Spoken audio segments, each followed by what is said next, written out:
Welcome to Snuggle Up Story Time. Each week, we read stories for kids aloud together, from our library to yours. So let's get started. This is a Pixar story from Up called Night Lights. I see one!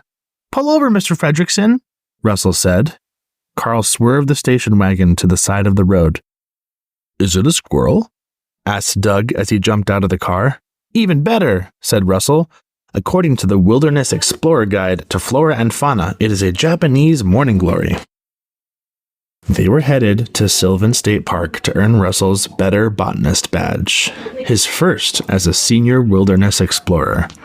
All he had to do was find and identify 10 varieties of wildflower. Only 9 more to go, he said as he took a photo of the flower. We'd better get moving then, Carl said. As they drove, Russell looked at the flowers in his field guide. Wow, this book has everything in it, he said. It has sunflowers, it has buttery milkweed, it has purple wisteria. Does it have a ghost crocus? Asked Carl with a sly smile. A what? A ghost crocus, said Carl. It's a legendary flower that blooms only at night. Pale as the moon, glows in the dark, with 6 silver petals and stars on its stamens. Brave explorers have looked for it for centuries. Most people think it doesn't exist, but Ellie swore she saw one once. At the very park we're going to. Wow, said Russell. Then he frowned. I don't see it in the field guide. Like I said, most people don't think it exists, said Carl. When they reached the park, it was already mid-morning. It took a while to find their campsite. They spent the day searching for flowers in Russell's guide. By the time the sun was setting, they had found 10 varieties of wildflower, but Russell couldn't stop thinking about the ghost crocus. Please, Mr. Fredrickson, said Russell as they walked back to the campsite, can we look for a ghost crocus? Sorry, said Carl. It's getting late. We have to get back to camp before dark. That night, they sang beside the campfire and told each other ghost stories. And then they looked at the constellations. All right, it's getting very late. It's time for bed, Carl said, opening his tent. He had forgotten all about the ghost crocus, but Russell hadn't. He couldn't sleep knowing there was another flower he could find and identify.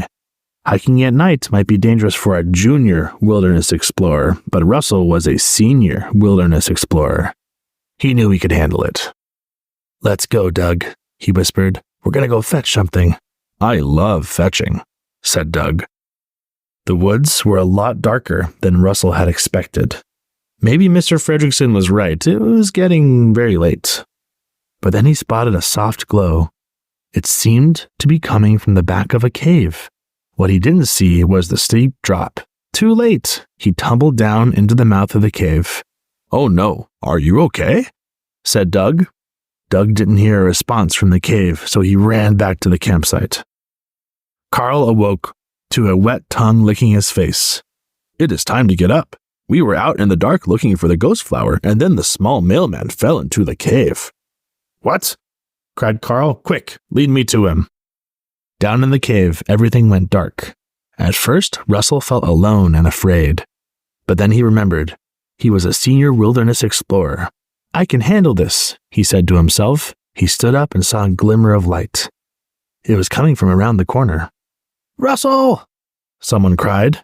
It was Carl. He had tied a rope to a tree and was lowering himself into the cave. Look, cried Doug happily. I have found help. I'm sorry, Russell, said Carl. I shouldn't have told you that story about the ghost crocus. Honestly, I never believed it myself. Ellie always had a great imagination. Well, I found something anyway, said Russell with a sly smile. Well, I'll be, said Carl, as he and Doug and Russell looked at 10s and maybe even 100 ghost crocuses. The next morning, Russell, Doug, and Carl packed up their things and headed home. The wilderness explorers are going to be so excited I found all the wildflowers plus one, Russell chattered away in the back seat. Thank you, Ellie, Carl whispered with a smile. Thanks for listening to Snuggle Up Story Time. We're so glad you spent some time with us. Remember that we always include a link to this episode's book in the show notes. We love supporting our favorite authors. If you have any ideas of books you'd like to hear or want to see all of our episodes, please visit our website at snuggleup.fm. See you next time.